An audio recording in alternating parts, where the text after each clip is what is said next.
దేవుని నామమునకు స్తోత్రాలు. మీ అందరికీ కూడా నా వందనాలు తెలియజేస్తున్నాను. ఈ కార్యక్రమాలు మీకు దీవెనకరంగా ఉన్నట్లయితే స్క్రీన్ మీద కనబడుతున్నటువంటి ఫోన్ నెంబర్కు మీ యొక్క అభిప్రాయాలు తెలపవలసిందిగా కోరుచున్నాం. దేవుని యొక్క వాక్యాన్ని కొద్ది సమయం చూసుకుందాం.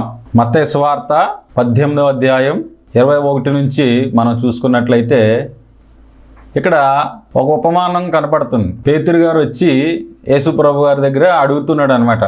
అయ్యా, నా సహోదరుడు నా ఎడల తప్పు చేస్తే నేను ఎన్ని సార్లు క్షమించాలి అని పేతురు గారు యేసు ప్రభు గారి దగ్గర అడుగుతున్నాడు. నేను 7 సార్లు క్షమిస్తే సరిపోద్దా అని అడుగుతున్నాడు. అప్పుడు యేసయ్య అన్నాడు, 7 సార్లు కాదు, 77 మారుమట్టుకు అన్నాడు. అంటే 7x7x7 అని అంటే ఇంకా మనం చెప్పలేమన్నమాట. అన్నిసార్లు తప్పు చేసినా కూడా క్షమించాలి అన్నట్టుగా ఆయన చెప్పి ఈ ఉపమానం చెప్పారు.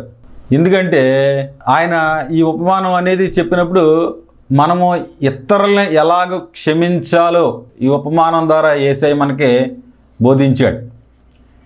ఇతరులని మనము క్షమించాలి, మన ఎడల ఎవరైనా తప్పు చేసి ఉంటే వారిని మనము క్షమించాలి. అందుకని ఈ ఉపమానం చెప్పాడనమాట. అక్కడ చదివితే మత్తయి సువార్త 18వ అధ్యాయం 23వ వచనం చూసుకుంటే, పరలోక రాజ్యము తన దాసుల యొక్క లెక్క చూసుకున్న ఒక రాజును పోలినది. అతడు లెక్క చూసుకొనగా మొదలుపెట్టినప్పుడు అతనికి 10,000 తలాంతులు వచ్చి ఉన్న ఒకడు అతని వద్దకి తేబడును. 10,000 తలాంతులు వచ్చి ఉన్నవాడు ఒకడు తేబడును. 10,000 తలాంతులు అంటే చాలా, ఆ రోజుల్ని బట్టి తలాంత్ అనేది చాలా. అంటే ఈరోజు 1 కోటి రూపాయలు అనుకుందాం. అంటే అంత అప్పు ఉండిపోయాడు అనమాట అతను లెక్క చూసుకునేటప్పటికీ అంత అప్పు ఉండిపోతే అతడు అన్నాడు, అప్పు కట్టమంటే ఆ యజమానుడు అప్పు కట్టమంటే ఈయన ఏమన్నాడంటే, నా దగ్గర ఏమీ లేదు అని అన్నాడు. నీకున్నదంతా అమ్మి నీ అప్పు కట్టు అన్నాడు. అయితే నా దగ్గర ఏమీ లేదని ఆయనకి చెప్పినప్పుడు సాగిలిపడి, ఆ దాసుడు అతని ఎదుట సాగిలిపడి మొక్కి, నా ఎడల ఓర్చుకునుము, అంతా నీకు చెల్లించేదన దెబ్బగా. యజమానుడు ఏమన్నాడంటే, నువ్వు అప్పు అంతా కట్టవలసిందే, నువ్వు ఉన్న బాకీ అంతా కూడా కట్టవలసిందే, కట్టమంటే ఆయన దగ్గర ఏమీ లేదు అని ఆయనకి సాష్టాంగపడి నమస్కారం చేశాడనమాట. నా ఎడల ఓర్చుకునుము అని అన్నప్పుడు ఆ యజమానుడు ఏమన్నాడంటే, సరే నేను నిన్ను క్షమించాను వెళ్ళిపో అన్నాడు. ఈ ఉపమానం మనం సరిగ్గా అర్థం చేసుకోవాలి. యేసయ్య ఉపమానం ద్వారా వాక్యాలు బోధించాడు. ఉపమానం లేక ఆయన ఏమీ కూడా బోధించలేదు అని కూడా సువార్తల్లో మనకు కనబడుతూ ఉంటుంది. అంటే ఆయన ఉపమాన రీతిగా వాక్యాన్ని బోధించాడు. అయితే నా దిక్కు ఓర్చుకోమన్నప్పుడు ఆయన బయటికి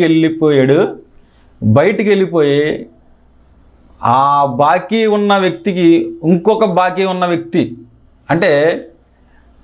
ఎదురయ్యాడు. అప్పుడు ఈయన బయటికి వెళ్ళిపోయి ఏం చేశాడంటే, తనకు బాకీ ఉన్న వ్యక్తి దగ్గరికి వెళ్ళి నాకు డబ్బులు ఇయ్యి అని అడిగాడు. అతడు ఎంత అంటే అక్కడ తక్కువ అన్నమాట. ఎంతంటే 100 దేనారములు, అంటే తక్కువ. 100 దేనారములు అప్పు ఉన్నవాడి దగ్గరికి వెళ్ళి తను పట్టుకుని నాకు వచ్చి ఉన్నది అంతా కూడా చెల్లించమని అడిగినప్పుడు వాడు, అయ్యా నేను ఇస్తాను అని అన్నవాడు. కానీ ఒప్పుకోకుండా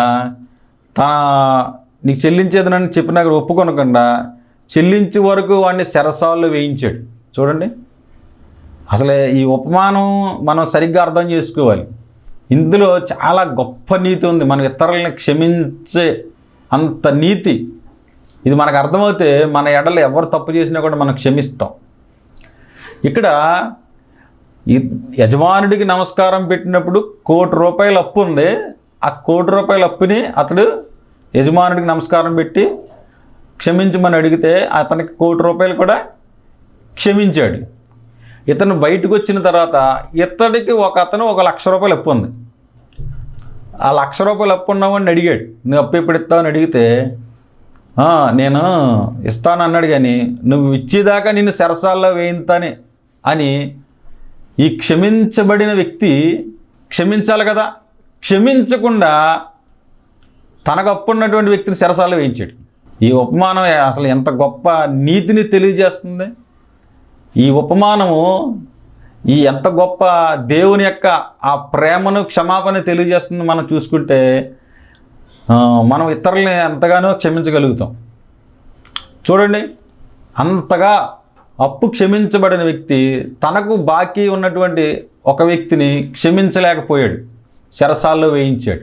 కాబట్టి అప్పుడు జరిగినదంతా కూడా అక్కడ జరిగినదంతా కూడా తన దాసులు మిక్కిలి దుఃఖపడి జరిగినదంతా యజమానుడికి తెలియజేశారంట. జరిగినదంతా కూడా యజమానుడికి తెలియజేశారు. అయ్యా, నీవు ఒక వ్యక్తికి ₹1,00,00,000 క్షమించావు కదా, కానీ ఆ వ్యక్తి బయటకు వచ్చిన తర్వాత ₹1,00,000 బాకీ ఉన్న వ్యక్తిని తీసుకెళ్ళి చెరసాల్లో వేయించాడు, అతను బాధపరిచాడు అని చెప్పినప్పుడు ఆ యజమానుడు కేకేసి అంటాడు, ఆ ₹1,00,00,000 బాకీ ఉన్న వ్యక్తిని అంటాడు, అంటే నేను మామూలు ₹1,00,00,000 అని చెప్తున్నాను, ఇక్కడ 10,000 మనకు అర్థమయ్యే భాషలో చెప్తున్నాను అనమాట. నీవు చెడ్డదాసుడా అని పిలిచాడు. ఏం పిలిచాడండి? చెడ్డదాసుడా. నీవు నన్ను వేడుకుంటివి, నీవు నన్ను వేడుకున్నావు కదా, నేను నిన్ను క్షమించాను. మరి నేను నిన్ను క్షమించాను, మరి నీవు వెళ్ళి నీకు అప్పు ఉన్నటువంటి వ్యక్తిని నువ్వు క్షమించలేకపోయావా అని ఆ యజమానుడు ఆ చెడ్డదాసుని అంటున్నాడు అనమాట. నేను నీ ₹1,00,00,000 క్షమిస్తే నువ్వు బయటికి వెళ్ళి ₹1,00,000 అప్పు ఉన్నవాడిని క్షమించలేకపోయావా అని తిడుతున్నట్టుగా ఉంది. అక్కడ అంటాడు ఆయన, నువ్వు మొత్తం అంతా చెల్లించి అన్నాడు. ఇప్పుడు మొత్తం అంతా కూడా చెల్లించమన్నాడు. అంటే చూడండి, దీన్ని బట్టి మనకి ఏమర్థమవుతుంది? అందుకు ఆ యజమానుడు కోపపడి తనకు అచ్చి అన్నదంతా చెల్లించమని, అది చెల్లించే వరకు బాధపరిచే వారికి వాడిని అప్పగించింది. చూడండి, ఇప్పుడు ఆయన ఏమైందంటే మొత్తం అంతా అప్పంతా కట్టవలసి వచ్చింది. చూడండి ఎంత కట్టవలసి వచ్చిందో చూడండి. అంటే ఇక్కడ అదే చెప్తున్నాడు ఆయన, మీలో ప్రతివాడు తన సహోదరుణ్ణి హృదయపూర్వకంగా క్షమించని ఎడల మీ పరలోకపు తండ్రియు ఆ ప్రకారమే మీ ఎడల చేయునన్ను. ఈ ఉపమానం అంతా చెప్పుకొచ్చింది ఎందుకంటే మీరు మీ సహోదరుణ్ణి క్షమించాలి. మీ సహోదరుణ్ణి మీరు ఏం చేయాలి? క్షమించాలి. ఎలా క్షమించాలంటే హృదయపూర్వకంగా క్షమించాలి. ఒకవేళ క్షమించకపోతే కనుక మీరు క్షమించబడరు. అది యేసయ్య బోధలు కూడా అయ్యే కదండి. మీ ఎడల అపరాధం చేసిన వారిని క్షమించండి, మా ఎడల అపరాధం చేసిన వారిని మేము క్షమించిన ప్రకారం మా అపరాధములను క్షమించు. అంటే మనము ఇతరులను క్షమించాలి. ఎందుకంటే దేవుడు మనల్ని క్షమించాడు కాబట్టి మనం ఇతరులని క్షమించాలి. మనం పాటలు పాడతాం కదా, ఘోర పాపినైనా నన్ను, అంటే ఘోర పాపిని నన్ను క్షమించావు కదా, మరి ఘోర పాపులమైన మనల్ని ఆయన క్షమించాడు. ఈ క్షమించిన దేవుడు అంటున్నాడు, నీవు నీ పొరుగువారిని కూడా క్షమించాలి. అంటే నీవు గనక క్షమించకపోతే నీ పాపాలు కూడా క్షమించబడవు. అది ఇక్కడ చెప్తున్నాడు, ప్రతివాడు తన సహోదరుణ్ణి హృదయపూర్వకంగా క్షమించవలెను. అసలు ఈ ఉపమాన భావ సారాంశం మనకు అర్థమవుతే కనుక మనం కంటూ క్షమించలేనటువంటి వారు అంటూ ఎవరు కూడా ఉండరు. ఎందుకంటే ఒకవేళ మనం క్షమించటం లేదంటే అర్థం ఏంటంటే దేవుడు కూడా మనల్ని క్షమించడు. మనకు ద్రోహం చేసినటువంటి వారు, మనకు అన్యాయం చేసినటువంటి వారు బోల్డ్ మంది ఎదురవుతూ ఉంటారు మన జీవితాల్లో. అటువంటి వారు మనం ఎదురైనప్పుడు మనం వారిని హృదయపూర్తిగా క్షమించే వారంగా ఉండాలి. ఎందుకంటే దేవుడు మనలను క్షమించాడు కనుక. ఎందుకు క్షమిస్తున్నాం అంటే దేవుడు మనలను క్షమించాడు కనుక. ఒకవేళ నేను క్షమించను, చాలామంది అంటారు భార్యాభర్తల్లో మధ్య గొడవలు వచ్చినా, లేకపోతే ఇంకోటి వచ్చినా, లేకపోతే సహోదరుల మధ్య ఏదన్నా ఆర్థిక సంబంధమైనటువంటి వ్యవహారాల మధ్య ఏ విధమైన గొడవలు వచ్చినా కూడా నేను నిన్ను క్షమించను అంటారు. చాలామందికి క్షమాపణ అనేది నేను నిన్ను క్షమించను అని అన్నదమ్ములు అనుకుంటారు, బంధువులు అనుకుంటారు. భార్యాభర్తల మధ్య గొడవలు వచ్చినప్పుడు విడిపోయినటువంటి వారు కూడా నేను క్షమించను. ఒకరినొకరు క్షమించుకోమని బైబిల్ చెప్తుంది. ఒకరినొకరు క్షమించుకోమని ఎన్నిసార్లు అయినా సరే. పేతురుతో ఆ ఉపమానం అందుకే యేసయ్య చెప్తున్నాడు. 7 మార్ల మట్టుకు కాదు, 77 ఏళ్ల మారు మట్టుకు. అంటే 7x7x7x7 అంటే ఎన్నిసార్లు అనగా ఇన్ఫినిటీ, అనంతం. ఎప్పుడు తప్పు చేసినా కూడా క్షమించాలి, సహోదరులను ఎందుకు క్షమించాలంటే దేవుడు నన్ను క్షమించాడు కనుక నేను క్షమిస్తున్నాను. ఘోర పాపులమైన మనలను ఈ లోకంలో ఏ భేదము లేదు, అందరూ పాపము చేసి దేవుడు అనుగ్రహించి మహిమను పొందలేకపోతున్నారు.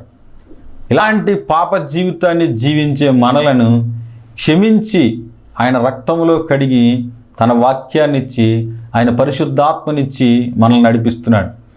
ఇలాంటి మరి రక్షణలోనికి మనల్ని నడిపించిన దేవుడు మన ఎడల ఎవరైనా ఒకవేళ మనల్ని అగౌరవంగా మాట్లాడినా, మనల్ని ఎవరైనా తిట్టినా, మనల్ని ఒకవేళ ఎవరైనా ఏదన్నా ఒక చిన్న మాట అన్నా, లేదా మన మీద ఎటువంటి దూషణలు పలికినా, మనలను ఒకవేళ వ్యక్తిగతంగా గాయపరిచినా, ఒకవేళ మన ప్రాణాలే తీసేస్తున్నా కూడా మనము క్షమించాలి.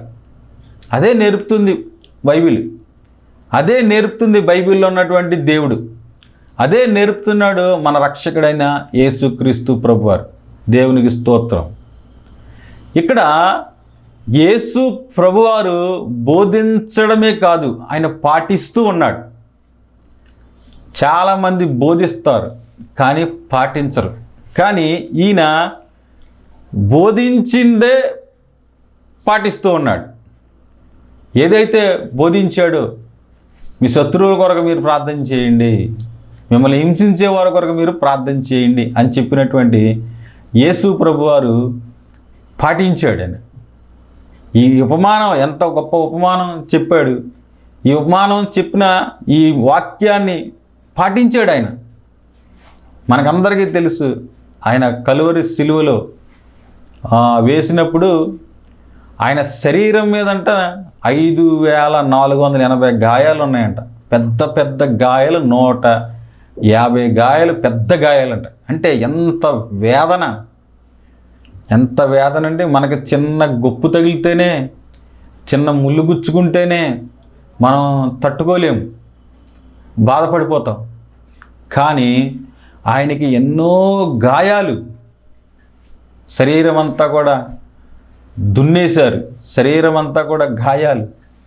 అటువంటి గాయాల్లో తండ్రి వీరేమి చేస్తున్నారో ఎరుగరు గనుక వీరిని క్షమించమని ప్రార్థన చేశాడు. అంతకుముందు సిలువలో వేయబడినటువంటి ఇద్దరు దొంగలు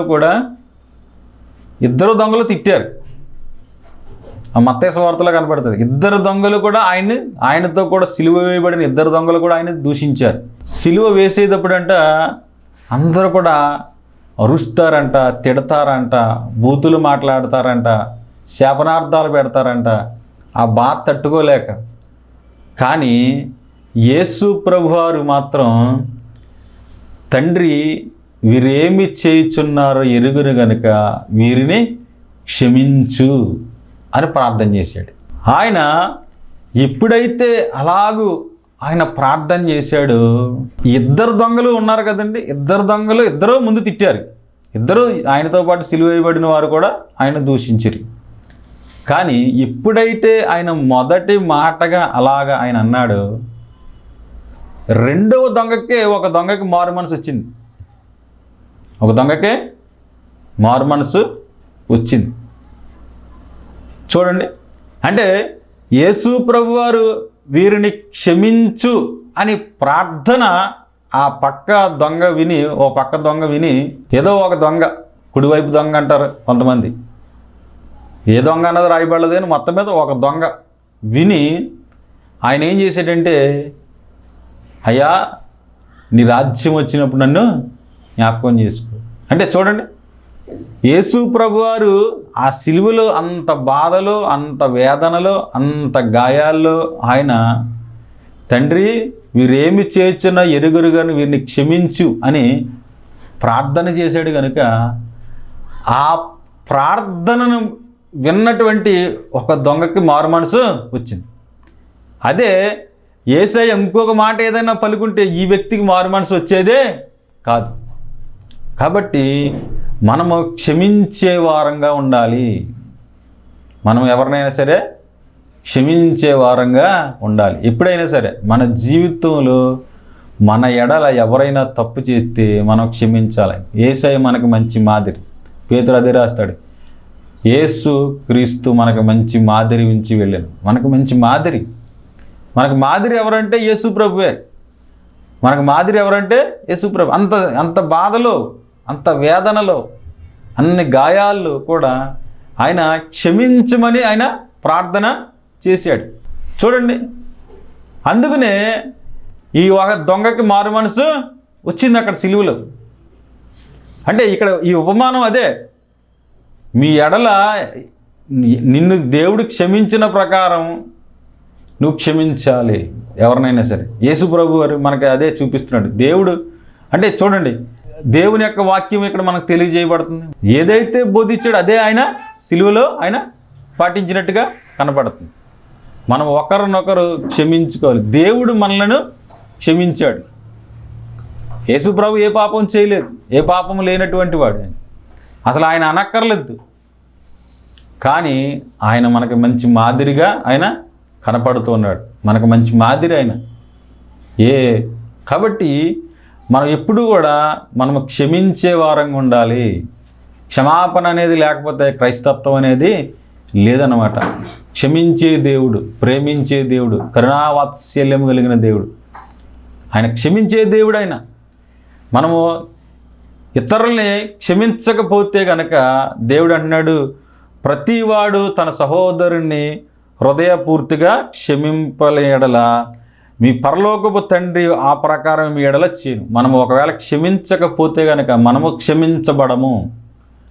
మనం ఇతరుల్ని క్షమించే వారంగా మనము ఉండాలి.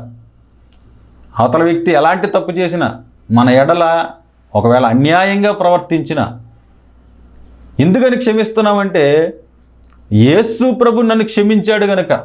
ఏ తప్పు చేయకపోయినా ఆయన కలువరి సిలువ ఎక్కవలసి వచ్చింది మానవుని యొక్క పాపములను విమోచించడం కొరకు. క్రీస్తు మన పాపములతో చనిపోయింది. అంటే చూడండి, ఆయన క్షమించాడు. తండ్రి వీరేమి చేయుచున్నారు ఎరుగరు కనుక వీరిని క్షమించు. చూడండి, అదే గొప్ప మాదిరి. ఆయన మాదిరిని మనం అనుసరించాలి. ఎప్పుడైనా సరే మనకి ఇబ్బందులు వస్తాయి, ఇరుకులు వస్తాయి, మాటలన్నీ వాళ్ళు ఉంటారు, లేనిపోని మాటలు అంటారు. నువ్వెంత ఎలా జీవించినా కూడా మనుషులు ఏదో మాట మన మీద వేస్తూనే ఉంటారు. ఈ వ్యక్తి ఇలాంటి వాడు, ఆ వ్యక్తి అలాంటి వాడు. చాలామంది నెపాలు మన మీద అబండాలు, దూషణ మాటలు పలుకుతారు. అయినా సరే మనం ఏం చేయాలంటే క్షమించుకుంటూ వెళ్ళడమే.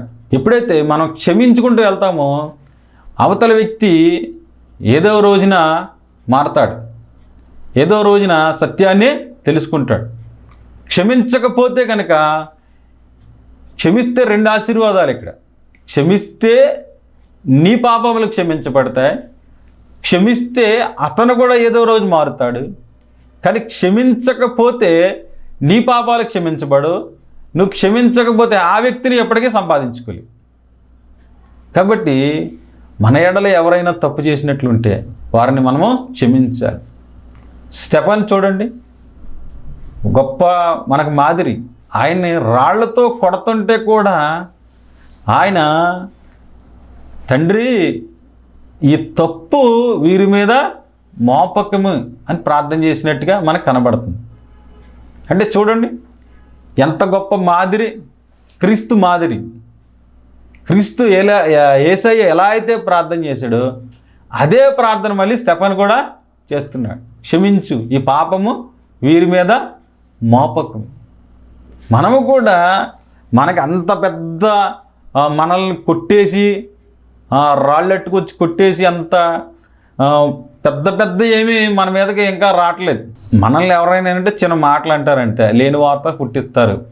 అసలు మనలోనే ఎక్కువ లోపం ఉంటుంది. లోపంగా ఉన్న మాటలు కూడా చాలామంది అన్నా కూడా మనం ఏమైపోతామంటే పడం. కానీ ఇక్కడ ప్రాణాలు పోతున్నా సరే, ఎన్ని గాయాలైనా సరే, ప్రాణాలు పోతున్నా సరే వారు క్షమించారు. మనకి అందుకనే మనము ఒకరినొకరు క్షమించుకోవాలి. ఒకరినొకరు మనము క్షమించుకోవాలి. ఒకవేళ క్షమించకపోతే కనుక నీవే క్షమించబడవు. క్షమించకపోతే ఎవరు క్షమించబడరండి? నీ పాపాలు నిలిచిపోతాయి. ఇక్కడ అదే చెప్తున్నాడు ఆయన. ఒకవేళ కనుక మీరు క్షమించకపోతే మీ పాపాలు హృదయపూర్తిగా క్షమించాలి. హృదయపూర్తిగా క్షమించడం అంటే జరిగిపోయింది మరలా ఎత్తుతూ ఉంటారు చాలామంది. క్షమించామంటారు, మరలా ఏదైనా సందర్భం వచ్చేటికి మరలా మాట్లాడతారు. ఇదిగో ఎప్పుడు అలా చేశాడు, ఇదిగో ఆ రోజున అలా చేశాడు అని మరలా మాట్లాడతారు. దేవుని దగ్గర ఉన్నటువంటి గొప్పతనం ఏంటంటే మనమంట దేవుని సన్నిధికి వెళ్ళి దేవా నేను ఈ తప్పు చేశాను నన్ను క్షమించు అని ప్రార్థన చేస్తేనంట దేవుడు క్షమిస్తాడంట. మరలా ఆ తప్పుని ఆయన జ్ఞాపకం చేసుకోడు. అంటే చెరిపేస్తాడు అనమాట. దాన్ని జ్ఞాపకము చేసుకోడు. కానీ మనం ఏం చేస్తామంటే క్షమించాము అని చెప్తాం, కానీ మరలా ఏదైనా సందర్భం వచ్చాడికి అదిగో ఆ రోజున ఇలా చేసాడు, మరలా ఇదిగో ఈ రోజున ఇలా చేసాడు అని మనం మళ్ళీ మొదలెడతాం. అలా కాదు, మనము క్షమించాలి. ఎందుకు క్షమించాలంటే మనము క్షమించబడాలి కనుక. ఇందులో మన మేలు కొరకే ఎక్కువ దాచబడి ఉంది. మనము క్షమించబడితే అతడు క్షమించినప్పుడు మనము కూడా క్షమించబడతాం. కాబట్టి మనం ఒకరినొకరు క్షమించుకోవాలని ఉపమానం చెప్తారు. పేతురు గారు అదే అడుగుతుంది, నేను 7 సార్లు క్షమిస్తే సరిపోద్దా? కాదు పేతురు, 7 సార్లు కాదు, 77 సార్లు అన్నీ ఇంకా అనంతం నువ్వు క్షమించాలి. పేతురును కూడా దేవుడు క్షమించాడు. క్షమించలేదా? యేసు ప్రభు వారు సిలువ వేయబడి తర్వాత సిలువ వెళ్ళకముందే పేతురు 3 సార్లు అబద్ధం ఆడాడు. ఆయన ఎవరో నాకు తెలియదు. చూడండి, 3 సార్లు నీ కొరకు నా ప్రాణం పెట్టుదని చెప్పినటువంటి ఆయన, నాకు ఆయన ఏం తెలియదు, ఆయనకి నాకు సంబంధం లేదు అని చెప్పి తాను చెప్పించుకున్నాడు. అయితే తర్వాత యేసు ప్రభు వారు 3వ దినాన పునరుద్ధానుడయ్యాడు. తర్వాత వాడికి కనపడ్డాడు, 40 రోజుల వరకు కనపడ్డాడు. కనపడిన తర్వాత ఆయన అన్నాడు, అంటే చూడండి కనపడ్డాడు. అయితే పేతురు గారు యేసు ప్రభు గారు ఇంకా దేవుని సేవ వదిలేసి చేపలు పట్టుకోవడానికి వెళ్ళిపోయాడు. ఎందుకంటే ఇంకా నేను దేవుని సేవకే పనికిరాను అని అనుకున్నాడు. ఎందుకంటే నేను ఆయన ఎర్రగనని నేను 3 సార్లు అబద్ధమాడాను కాబట్టి నేను పనికిరాను అనుకున్నాను. అయితే ఇంకా చేపలు పట్టుకోవడానికి వెళ్ళిపోయినటువంటి పేతురుని నెతుక్కుంటూ యేసయ్య మరలా వెళ్ళినట్టుగా మనకు కనపడుతుంది. వెళ్ళి మరలా యేసయ్య పేతురుని సేవకే పిలిచినట్లుగా మనకు కనపడుతుంది ఆ యోహాను సువార్త ఆ చివరి అధ్యాయంలో. అంటే చూడండి, నీవు నమ్మకస్తుడు కాదు, అయినా నేను నిన్ను క్షమిస్తున్నాను, నీవు నన్ను ఎరగనని అబద్ధమాడావు. యేసుప్రభువారు అదే అంటే ఎన్నిసార్లు పేతురు తప్పు చేస్తే వదిలేయచ్చు, కానీ తప్పు చేసిన వ్యక్తిని మరలా క్షమించి మరలా యేసుప్రభువారు తన గొప్ప స్వార్థ పనిని పేతురికే అప్పగించాడు. దేవునికి స్తోత్రం. అంటే చూడండి, అంటే క్షమాపణ అనేది లేకపోతే బైబిల్ గ్రంథం అనేది మన దేవుడు క్షమించే దేవుడు. క్షమాపణ అదే మనకు నేర్పిస్తున్నాడు అనమాట. అదే మనకే ఆయన నేర్పిస్తూ ఉన్నాడు. మనము క్షమించాలంటే కుదరదు, క్షమించాలి. క్షమించకపోతే నువ్వు క్షమించబడవు. అది పేతురుని మరలా క్షమించి దేవుడు యేసు ప్రభు వారు పేతురికి మరలా స్వార్థ పని అప్పగించాడనమాట. కాబట్టి ఇదంతా మనకు కనబడేది ఏంటంటే మన జీవితంలో ఎవరైనా సరే మన ఎడల తప్పు చేసిన వారి ఎడల మనము క్షమాపణ కలిగి మనము జీవించాలి. నేను క్షమించనంటే నీవే క్షమించబడవు, నీ పాపాలే ఇక్కడ వాక్యం కనబడుతుంది కదా, నీవే క్షమించబడవు, నీ పాపాలే క్షమించబడవు. కనుక ప్రతి ఒక్కరూ కూడా ఈ వాక్యం విన్న ప్రతి ఒక్కరూ చెప్తున్నా నేనైనా సరే, వినుచున్నా చూస్తున్నా మీరైనా సరే, మీరు ఎవరి ఎడలన్నా ఒకవేళ మీ ఎడలు ఎవరైనా తప్పు చేస్తే మీరు క్షమించండి, మీరు సమాధానపడండి. నేను క్షమిస్తున్నాను ప్రభువా, నేను వారిని క్షమిస్తున్నాను అని ప్రార్థన చేయాలి. ఒకసారి నేను కాపరి దుడ్డిగారు ఒక పుస్తకంలో చదివాను. ఒక ఆవిడికి, ఒక స్త్రీకి కాలంతా వాసిపోయి నడవలేని పరిస్థితుల్లో మంచం మీద ఉంది. ఆవిడ మంచం మీద ఉంటే ఆవిడ ఎంతమంది పాస్టర్లు వచ్చి ప్రార్థన చేసినా కూడా స్వస్థత రావట్లేదు. అయితే అక్కడ ఒక దైవజనుడు ప్రార్థన చేయడానికి వచ్చాడు ఆమె కోసం. ఆమె కొరకు ప్రార్థన చేస్తుంటే ఆ దైవజనుడు హృదయంలోనికి ఒక తలంపు వచ్చింది. ఏంటంటే ఈమె ఎవరినో క్షమించటలేదు అన్న తలంపు వస్తే అప్పుడు ఆయన అడిగాడంట, అమ్మా నువ్వు ఎవరినో క్షమించట్లేదంట, నువ్వు క్షమించమ్మా అని అంటే, నేను అందరినీ క్షమించాను అయ్యగారు అంటే, కళ్ళు మూసుకోమ్మా ప్రార్థన చేస్తాం, ఒకవేళ ఎవరినైనా క్షమించకపోతే నువ్వు క్షమించమ్మా అని అంట ప్రార్థన చేస్తూ ఉంటే అప్పుడు ఆమెకు ఒక ఆలోచన వచ్చిందంట. అప్పుడు ఆమెకు ఒక సందర్భం వచ్చింది. తన భర్తే తను కొట్టేసేవాడంట. అయితే ఆ కొట్టేసి భర్తనే ఆవిడ అనేక సార్లు అందంట, నేను నిన్ను క్షమించను అని అనేదంట. నా జీవితంలో నిన్ను క్షమించను అన్న మాటలు ఆమెకు వచ్చినాయి అంట. అప్పుడు ఆవిడకి గుర్తొచ్చిందనమాట. అప్పుడు ఆయన అన్నాడంటే, నువ్వు అతన్ని క్షమించమ్మా అని, ఆయన దీవించు అని ప్రార్థించి అంటే అప్పుడు ఆమె సరే అని చెప్పి, నేను చాలా బాధపరిచాడండి, నన్ను ఇలా కొట్టాడండి, నేను అప్పుడు అందుకే అలా అన్నానండి అని అంటే, కాదు నువ్వు ఆయన క్షమిస్తే నీ పాపాలు కూడా క్షమించబడతాయి, నీకు స్వస్థత వచ్చేస్తుంది అని చెప్పాడంట. అప్పుడు ఆమె నా భర్తను క్షమిస్తున్నాను, నా భర్తను ప్రేమిస్తున్నాను, నా భర్తను దీవిస్తున్నాను అని చెప్పి ఆమె ఒప్పుకున్నప్పుడు, తన నోటి మాటతోటి ఆమె ఒప్పుకున్నప్పుడు అప్పుడు తర్వాత ఆమెకి స్వస్థత అనేది వచ్చిందంట. కాబట్టి మనము కూడా ఇతరులను క్షమించకపోతే మన పాపాలు కూడా మన పాపాలు కూడా క్షమించబడకపోతే మనం పరలోకానికి ఎలా వెళ్ళగలుగుతాం? కాబట్టి మన ఎడలు ఎవరైనా తప్పు చేసింటే మనము క్షమించాలి. మనం పగబట్టే వారంగా ఉండకూడదు, మనము క్షమించే వారంగా ఉండాలి. మన దేవుడు క్షమాపణ కలిగిన దేవుడు.